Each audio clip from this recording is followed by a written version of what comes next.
আমি কতবার ফেসবুক ব্যবহার করেছি জানেন? একবারও না। হ্যাঁ, সেখানে আমার ছবি আছে, আমার উক্তিও হয়তো আছে, কিন্তু আমি নিজে কখনো সেটা ব্যবহার করিনি। মাঝে মাঝে কেউ কেউ বলে, ব্রাদার আপনি কখনো টুইটারের জবাব দেন না। আমি বলি আমি সুন্নাহ পালন করার চেষ্টা করি, যাতে মানুষের উপকারে আসে এমন কিছু বলতে, কিন্তু মানুষের সাথে অনলাইনে কথোপকথনে জড়াই না। তাকওয়ার পথে মূল বাধা কি হতে পারে? আপনারা যেখানে বাস করছেন, যেমন কাতার, দুবাই, খালিজ, আরব বিশ্ব বা মুসলিম বিশ্বের মাঝে, আপনার জন্য, আপনার সন্তানের জন্য সবচেয়ে ভয়ের ব্যাপার হচ্ছে বস্তুবাদ। বস্তুবাদ।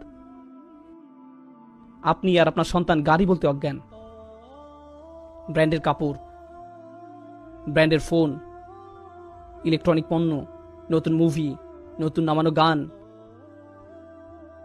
মার্কেটে ঘুরে বেড়ানো, ফেসবুক, নিজের কমেন্টে কত লাইক পেলেন, এইসব জিনিস নিয়ে আপনি ডুবে আছেন।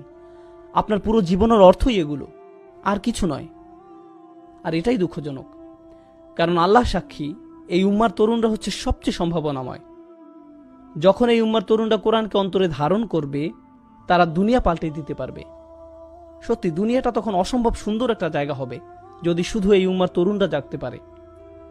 কিন্তু উম্মার তরুণ প্রজন্ম আইফোন 5, স্যামসাং গ্যালাক্সি টা, আইপ্যাড, ফেসবুক নিয়েই বুঁদ হয়ে আছে। এই জিনিসগুলোই খুব ভালো কাজেও ব্যবহার করা যায়, কিন্তু মনে রাখতে হবে এই জিনিসগুলো এক একটা অভিশাপে পরিণত হতে পারে। অভিশাপে পরিণত হতে পারে।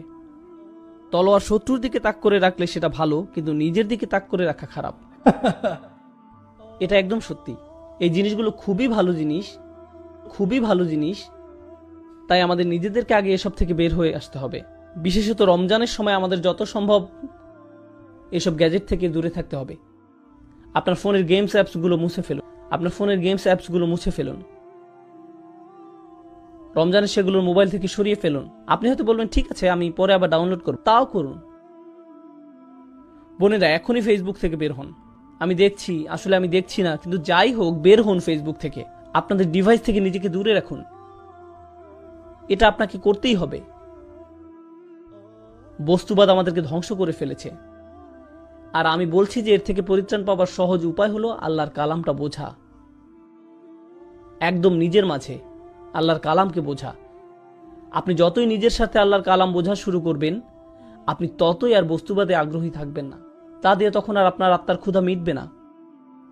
আপনি শূন্যতা অনুভব করবেন। খালি কোরআন থেকে আনন্দ পাওয়ার চেষ্টা করুন, যেটা আগে করেননি।